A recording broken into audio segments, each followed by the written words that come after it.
Please subscribe to our channel, press the bell icon to get the notification first.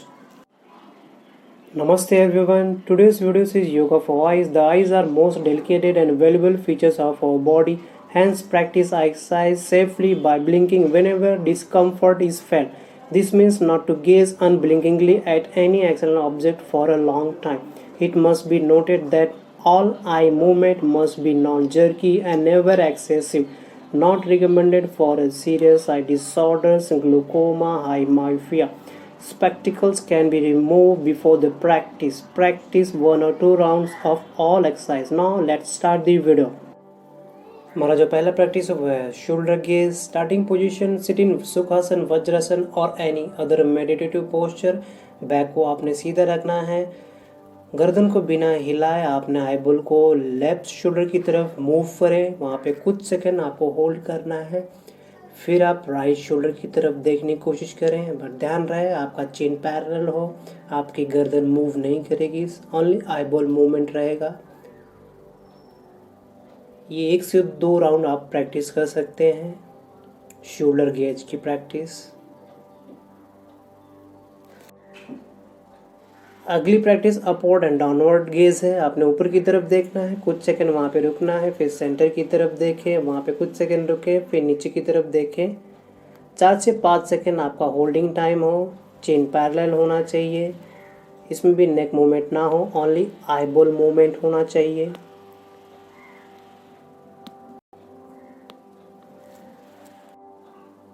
Next practice nasal gaze.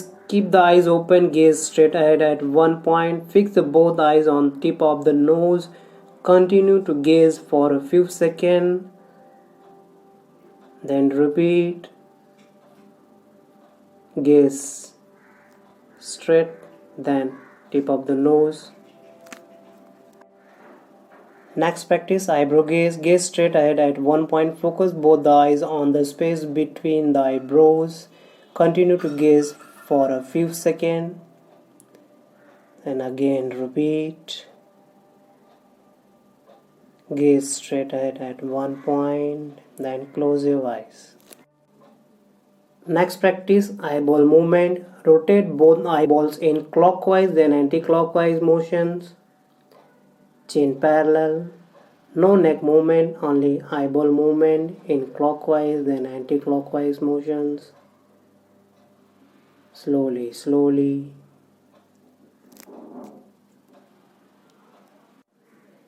Next size is peripheral side. With the eyes looking ahead, try to see the sides, left side, then right side.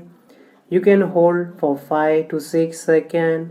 Chin parallel. No neck movement, only eyeball movement.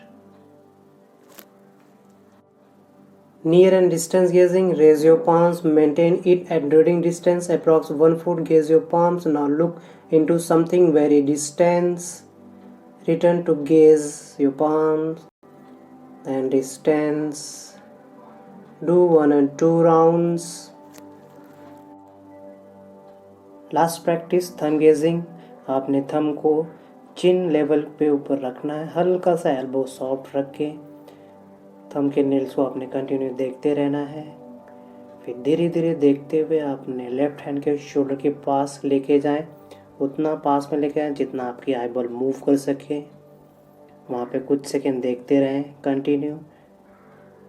Only eyeball movement होगी, no neck movement. फिर आपने धीरे धीरे centre की तरफ लाना है, starting point. फिर उसी डायरेक्शन में आपने लेफ्ट हैंड को यूज़ करेंगे. आपका राइट हैंड को रिलैक्स कर दें. कुछ सेकंड वहाँ पे देखें थंब को. फिर आपने राइट हैंड के शोल्डर के पास धीरे धीरे देखते हुए थंब को लेके जाएं. जहाँ तक आपकी आईबॉल मूव कर सकती है वहाँ तक हैंड को लेके जाएं. फिर धीरे धीरे आपने सेंटर की तरफ आना है. इसमें ध्यान रहे आपका चिन पैरेलल हो, नेक मूवमेंट ना हो, ओनली आईबॉल मूवमेंट होना चाहिए. फिर धीरे धीरे आपने टिप ऑफ द नोज के पास लाना है. उतना ही पास में लाना जितना आप अच्छे से देख सके, 2 थंब ना दिखे, ब्लर ना हो, आंखों में ज़्यादा स्ट्रेस ना हो. फिर धीरे धीरे आपने सेंटर की तरफ, सामने की तरफ लेके जाना है देखते हुए. कुछ सेकंड वहाँ पे रुक के फिर आपने राइट हैंड को यूज़ करना है, आपके फोरहेड के डायरेक्शन में रखेंगे। धीरे धीरे जो आईब्रो है उसके डायरेक्शन में आपने थंब को लाना है। स्लोली स्लोली कंटिन्यू देखते हुए कुछ सेकंड वहाँ पे देखते रहें, फिर धीरे से रिलीज़ कर देंगे। उसके बाद आपने आंखें बंद करनी है कुछ सेकंड के लिए। हाथों को अच्छे से रफ करके आपने आंखों पे लगा देंगे। दोस्तों, आपको वीडियो में कुछ भी अच्छा लगा तो लाइक कर दें। इस वीडियो में आपके क्या विचार हैं नीचे कमेंट बॉक्स में कमेंट करके बता सकते हैं। चैनल पर पहली बार है तो चैनल को सब्सक्राइब करके बेल आइकन को प्रेस किया। वीडियो को देखने के लिए धन्यवाद।